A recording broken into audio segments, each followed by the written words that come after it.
కార్యక్రమానికి వక్తగా విచ్చేసిన వారు ఆదరణీయ సునీల్ అంబేద్కర్ జీ. వీరు నాగపూర్లో జన్మించారు. పీజీలో ఎంఎస్సీ పూర్తి చేసి 1990లో ప్రచారకగా వచ్చారు. 30 సంవత్సరాల పాటు ఏబీవీపీలో వివిధ బాధ్యతల్లో పనిచేశారు. ఏబీవీపీలో 2003 నుండి 2019 వరకు అఖిల భారత సంఘటనా మంత్రిగా పనిచేశారు. ప్రస్తుతం అఖిల భారత ప్రచార ప్రముఖగా బాధ్యతలు నిర్వహిస్తున్నారు. परम पूजनीय भगवाध्वज, आज हमारे बीच में विशेष रूप से उपस्थित डीआरडीओ के यहाँ की जो लैब है, चेस लैब के डायरेक्टर श्रीमान नायक जी, माननीय संघ चालक मूर्ति जी, यहाँ उपस्थित सभी माता भगिनी, स्वयंसेवक बंधु, नागरिकगण, आप सभी को नवरात्रि के पर्व की विशेष शुभकामना और आगामी 2 तारीख को विजयादशमी है, उस पर्व की भी बहुत सारी शुभकामनाएं। हम सभी जानते हैं कि राष्ट्रीय स्वयंसेवक संघ, जिसका कार्य 1925 में 1925 प्रारंभ हुआ था और अब उस कार्य के 100 वर्ष शताब्दी हो रही है, और अभी इस वर्ष जो विजयादशमी अर्थात 2 अक्टूबर को ये 100 वर्ष पूर्ण हो रहे हैं। वैसे हम सभी स्वयंसेवकों के लिए, संघ के प्रति सद्भाव रखने वालों के लिए ये एक विशेष बात है कि इस कार्य के, इस महान कार्य के 100 वर्ष पूर्ण हो रहे हैं। और निश्चित रूप से ये एक संकल्प का समय है कि जो कार्य अभी तक हुआ, जिन्होंने किया, ऐसे सभी लोगों के प्रति एक कृतज्ञता व्यक्त करने का समय है। और आने वाले समय में देश के लिए, देशवासियों के लिए हमारे सबके माध्यम हाथों से भी बहुत अच्छा काम हो, इसके संकल्प का ये समय है। संघ के जो संस्थापक थे डॉक्टर केशव बलिराम हेडगेवार, उनका जो परिवार था यहीं अपने तेलंगाना में जो कंदपुर्ती है, वहीं से उनका परिवार नागपुर गया था।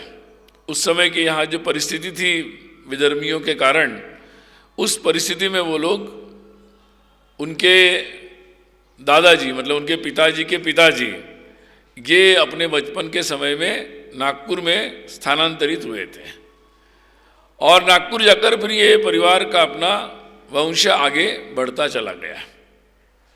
उसी हेडगेवार घराने में ये संघ के जो संस्थापक है डॉक्टर केशव बलिराम हेडगेवार, इनका जन्म हुआ था। संघ के जो संस्थापक थे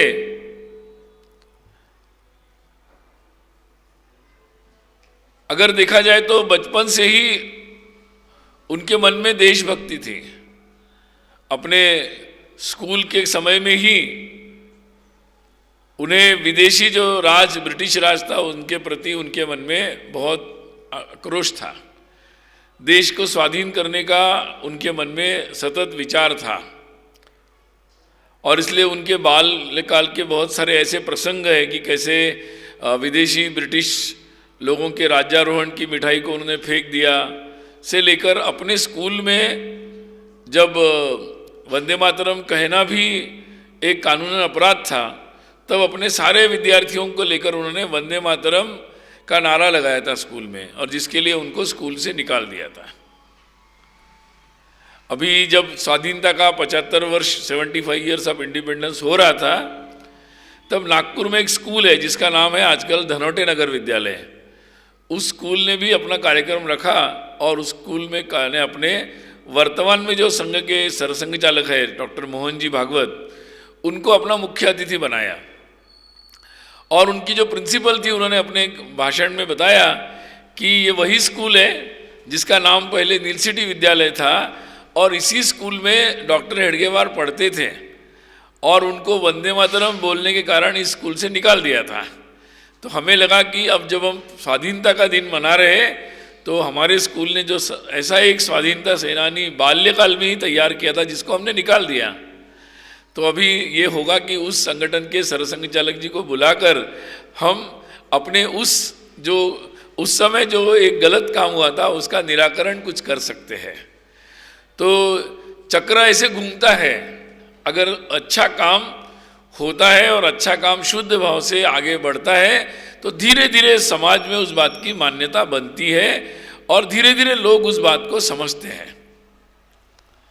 वही स्कूल था नील सिटी, आज भी वो स्कूल है, उसका नाम अब स्वाधीनता के पश्चात धनोटे नगर विद्यालय है और वहाँ डॉक्टर हेडगेवार जी का फोटो लगा है। तो ये बात इसलिए महत्वपूर्ण है कि जब डॉक्टर जी ने अपने जीवन काल में वो स्वाधीनता आंदोलन में थे, वो नागपुर से कोलकाता गए, कोलकाता में मेडिकल की शिक्षा की, तब भी उन्होंने स्वाधीनता आंदोलन में भाग लिया, क्रांतिकारी आंदोलन में जुड़े, अनुशीलन समिति में गए, उनकी सर्वोच्च समिति में। नागपुर आने के बाद तत्कालीन कांग्रेस के कार्यक्रम से वो जुड़े और कांग्रेस के कार्यक्रम से जुड़ने के बाद वो लगातार आंदोलनों में भाग लेते थे और उनके जो उद्बोधन होते थे वो इतने प्रखर होते थे कि उनको उस कारण से जेल जाना पड़ा और नज़दीक से उन्होंने सार्वजनिक जीवन वो देख रहे थे। उन्हें लगा कि देश को अगर आगे बढ़ना है, जब भी उनसे कोई पूछता कि देश स्वाधीन होना है, वो कहते कि देश तो हम स्वाधीन करेंगे ही, लेकिन ये भी सोचो हमारा देश पराधीन क्यों हुआ। ये उनके मन में एक महत्वपूर्ण प्रश्न था और इसीलिए उन्हें यह आवश्यक लगता था कि स्वाधीनता के आंदोलन का काम करते करते इसकी भी व्यवस्था करनी पड़ेगी कि हमारा देश जिन कारणों से पराधीन हुआ उन कारणों से भी देश को मुक्त करना पड़ेगा। जिन कमियों के कारण अपने हिंदू समाज में जो कमियां आई या जिसके कारण हमारी एकता बाधित हुई, उन कारणों को भी दूर करना पड़ेगा। और इसीलिए उन्हें यह लगा कि केवल राजनीतिक स्वतंत्रता से या केवल राजनीतिक दल से ये कार्य नहीं होगा। तो जहाँ कोई राजनीति नहीं है, जहाँ केवल देशभक्ति है, जहाँ केवल समाज की सेवा है और जहाँ केवल स्वयं को समर्पित करना है बिना किसी आकांक्षा से, विदाउट एक्सपेक्टिंग एनीथिंग, ऐसे लोगों की समाज में आवश्यकता है। ऐसे लोग कभी कभी समाज में होते हैं लेकिन वो सक्रिय नहीं होते, वो एक्टिवली सामने नहीं आते और बहुत बार वो संगठित नहीं होते और लोग सोचते हैं कि मैं अकेला क्या कर सकता हूँ। और उन्हें इस बात को समझकर ही उन्हें लगा कि सबसे बड़ा काम करना पड़ेगा, इस देश में समस्त हिंदू समाज को संगठित करना पड़ेगा। और इसीलिए उन्होंने राष्ट्रीय स्वयंसेवक संघ का कार्य प्रारंभ किया। संघ के स्वयंसेवकों का उद्देश्य ही था कि हमें हिंदू धर्म, हिंदू संस्कृति और हिंदू समाज का संरक्षण हो, इसके लिए शक्ति की साधना करनी है। स्वयं के व्यक्तित्व में ऐसे परिवर्तन लाने की साधना करनी है जिससे हम ये कर पाए और जो अपना ये राष्ट्र है उसका स्वरूप जो है वो हिंदुत्व के आधारित है और इसलिए उस स्वरूप में उस राष्ट्र का प्रकटीकरण होना, उसका स्वरूप ऐसे निकल कर आना अत्यंत आवश्यक है। और इसीलिए उन्होंने इसी उद्देश्य से राष्ट्रीय स्वयंसेवक संघ का कार्य प्रारंभ किया। जहां एक छोटा से नागपुर के उनके घर में एक छोटी सी बैठक हुई और उसमें 17 लोग थे, उसमें ये कार्य प्रारंभ हुआ। 17 कलीग्स, ओनली 17 कलीग्स, 17। और ये कार्य प्रारंभ हुआ, परंतु संकल्प जितना दृढ़ था, जिसका परिणाम हुआ कि डॉक्टर जी 1940 में उनका निधन हुआ, वो चले गए, परंतु उसके बाद भी जो स्वयंसेवक थे उन्होंने उनकी अपेक्षा के अनुसार इस कार्य को और गति से चलाया और जिसके कारण आज संघ का एक देशव्यापी स्वरूप बना है। देश के हर कोने में संघ का स्वयंसेवकों ने अपने परिश्रम से ये कार्य का प्रसार किया है। संघ के शाखाओं के माध्यम से जो एक प्रयोग हुआ कि हम समाज के सामान्य से सामान्य लोगों को लेकर जोड़ सकते हैं और उनमें से देश के लिए जो कार्य करना है उसके लिए उचित लोग तैयार कर सकते हैं और ये सारे लोग मिलकर देश को आगे बढ़ा सकते हैं। उन दिनों ये बात चलती थी कि अगर देश में कोई बड़ा काम करना है तो बड़े लोग चाहिए या बड़े लोगों के द्वारा ही ये काम हो सकता है, या देशभक्ति अगर करनी है तो किसी प्रसंग में ही हो सकती है, कोई विशेष आपत्ति आ जाए तभी हो सकती है। और इसीलिए डॉक्टर जी का ये मानना था कि वो देश तभी आगे बढ़ सकता है जहां लोग 24/7 365 डेज देश के बारे में भी सोचते हैं, समाज के बारे में भी सोचते हैं, जिनका विचार बृहत है, मतलब केवल अपने व्यक्तिगत स्वार्थ से आगे बढ़कर वो व्यापक रूप में सोचते हैं, सबको अपना मानकर समाज के बारे में सोचते हैं। और इसीलिए उन्हें ये लगा कि ये कार्य बहुत दिनों से इस कार्य बाधित हुआ है, जो कार्य हमारे हर परिवार से होता था। हमारे देश में हजारों वर्ष हमारा राष्ट्र अगर आगे बढ़ा तो उसमें हमारे हर परिवार में इस प्रकार की शिक्षा लगातार होती थी।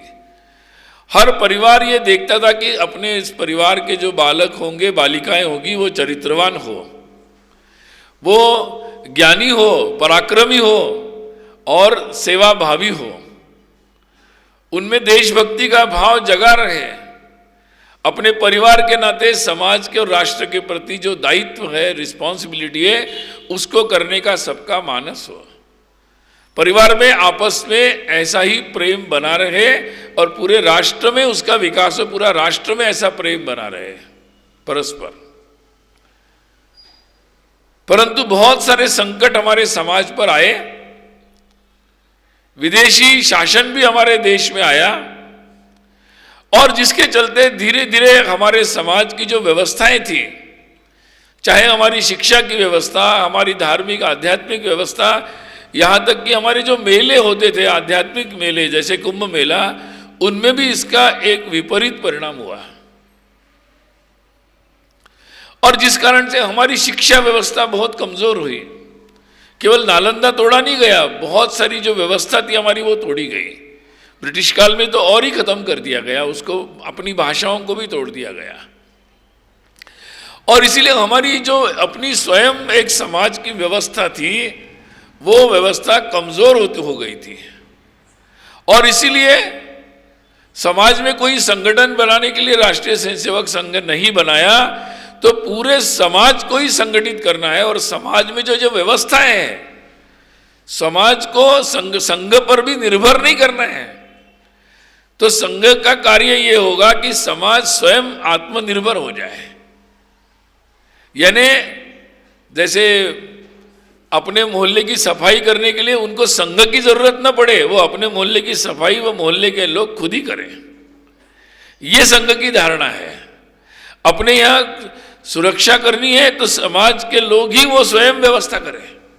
अपना परस्पर कोई विवाद हुआ तो आपस में बात करके उसको सुलझाने की अपनी व्यवस्था हो। और ऐसा समाज जिसमें ये व्यवस्थाएं जीवित हो, जीवंत हो, हमारे जो व्यवस्था के केंद्र है, हमारे मठ मंदिर, हमारी आध्यात्मिक व्यवस्था, वो भी मजबूत हो। और समाज की व्यवस्था जिस ऐसी अगर होती है तो वो समाज एक भी रहता है, अनुशासित भी होता है और स्वयं एक दूसरे की चिंता भी करता है और वो राष्ट्र प्रगति की राह पर, डेवलपमेंट की दिशा में आगे बढ़ता है। और उसकी मजबूती देखकर कोई विदेशी या दूसरे लोग उसको कष्ट देने का या उस पर आक्रमण करने के बारे में सोचते भी नहीं है। और इसलिए संघ की स्थापना का उद्देश्य ही इस राष्ट्र के परम वैभव, यानी ये राष्ट्र सर्वोच्च स्थिति में पहुंच जाए, इसी उद्देश्य से संघ का कार्य प्रारंभ हुआ। और इसीलिए ये कार्य का जो दिशा थी वो प्रारंभ में ही जहां जहां संघ के स्वयंसेवक जाएंगे वो समाज के सभी लोगों को जोड़ने का प्रयास करेंगे। आज हम सोचने से क्रांतिकारी लगता नहीं होगा, लेकिन उन दिनों जो समाज की परिस्थिति थी उसमें राष्ट्रीय स्वयंसेवक संघ जैसा सामाजिक संगठन प्रारंभ हुआ और जिसमें ये घोषित कर दिया कि हिंदू सारा एक, यहाँ जाति जाति के आधार पर कोई भेदभाव नहीं होगा, उसके बारे में विचार भी नहीं होगा। और इसीलिए ऐसा एक हिंदू समाज का एक रस, ऐसा स्वरूप बनाने के उद्देश्य से संघ का कार्य प्रारंभ हुआ। आज जब हम लोग संघ के 100 वर्ष होने के पश्चात पीछे मुड़कर देखते हैं तो ध्यान में आता है कि इन 100 वर्षों में समाज में इन बातों को ले जाने का, प्रसारित करने का, स्थापित करने का एक निरंतर प्रयास हुआ है। आज भी हमारी समस्याएं समाप्त नहीं हुई है, बहुत सारी समस्याएं आज भी हमारे समाज में है, हमारे देश के सामने भी बहुत सारी समस्याएं हैं। और इसीलिए परंतु आज देश में एक जागृति आ रही है, लोग भारत के पर विश्वास करने लगे हैं कि हमारे भारत में भी कुछ हो सकता है, भारत के लोगों में भी एक क्षमता है, एक शक्ति है और आगे बढ़ने की कुशलता और गुण है और हम सब मिलकर आगे बढ़ सकते हैं। इस बात पर लोग धीरे धीरे विश्वास करने लगे हैं। एक बहुत बड़ा बदलाव समाज में हुआ है और हम सब लोग केवल दर्शक की भूमिका नहीं करेंगे तो हम भी इस प्रक्रिया में, इस प्रोसेस में सहभागी होना चाहते हैं। ये मानस धीरे धीरे बहुत लोगों का बनता चला जा रहा है। संघ का यही विचार था, ऐसे ही समाज की कल्पना थी कि धीरे धीरे समाज में भाव जागृत हो जाए कि हम सब, हमारा देश गया बीता गया गुजरा देश नहीं है, उसमें भी एक शक्ति है, स्ट्रेंथ है, इसका इतिहास भी गर्व करने लायक है। वर्तमान में हमारे पास शक्ति है और भविष्य में हम इसको एक निरंतर प्रगति की राह पर आगे ले जा सकते हैं। ये जो एक विश्वास समाज में आना आवश्यक था, क्योंकि जब समाज ही विश्वास नहीं करता है तो बात आगे नहीं बढ़ती। मुझे लगता है कि उस परिस्थिति में आज एक परिवर्तन हुआ है और अगर हमारे देश में जो एक अगर कोई महत्वपूर्ण परिवर्तन हुआ है तो ये परिवर्तन है।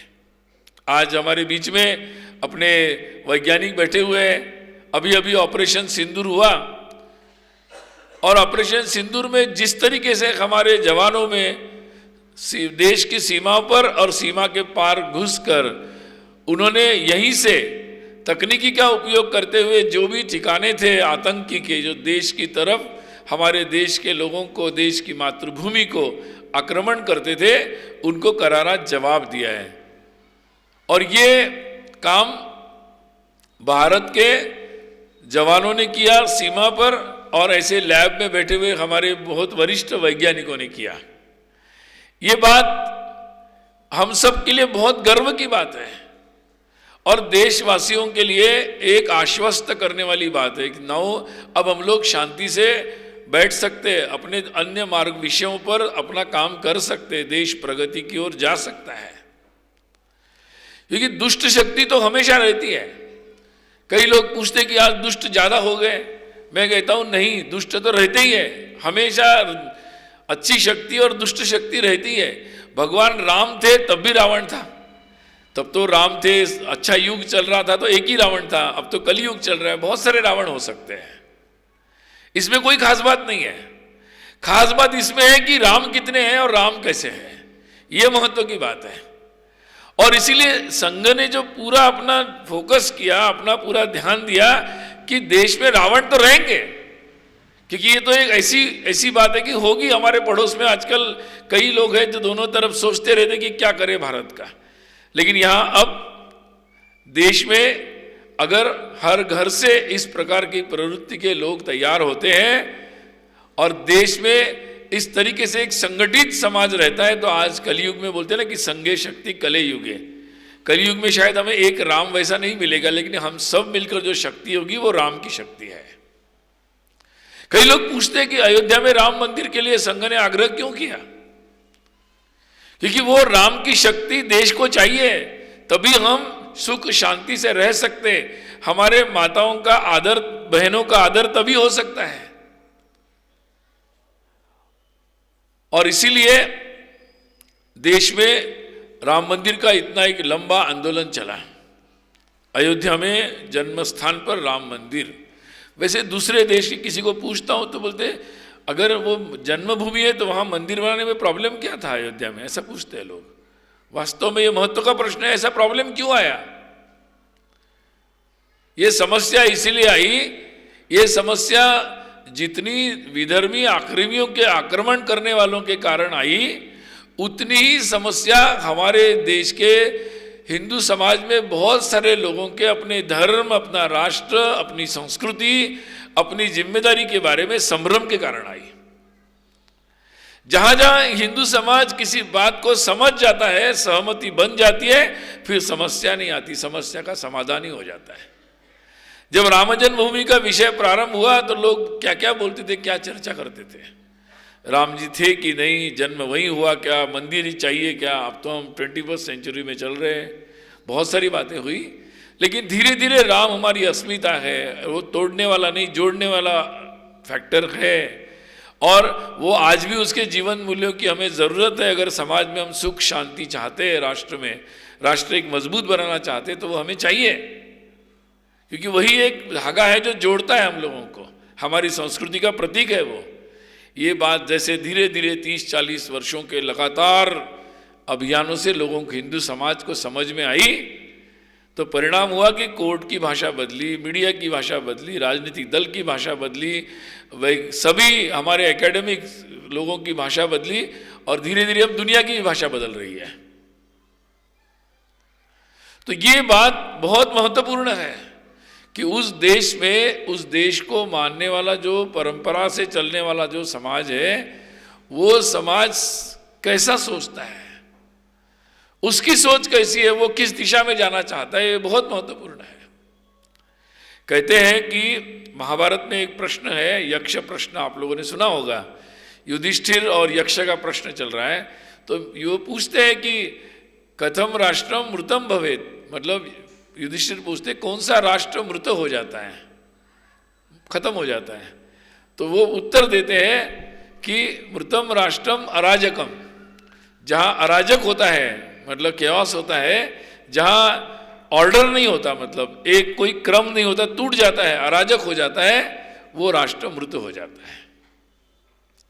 और इसीलिए बात अभी भी देख रहे होंगे आप लोग, जितने भी समाज में ऐसे कुछ लोग हैं जो अराजक फैलाने की बात करते हैं, जो हमारे युवाओं को अराजकता की ओर ले जाने का प्रयास कर रहे हैं, और वो ये रोज सपना देख रहे हैं कि कैसे भारत में अराजक हो जाए।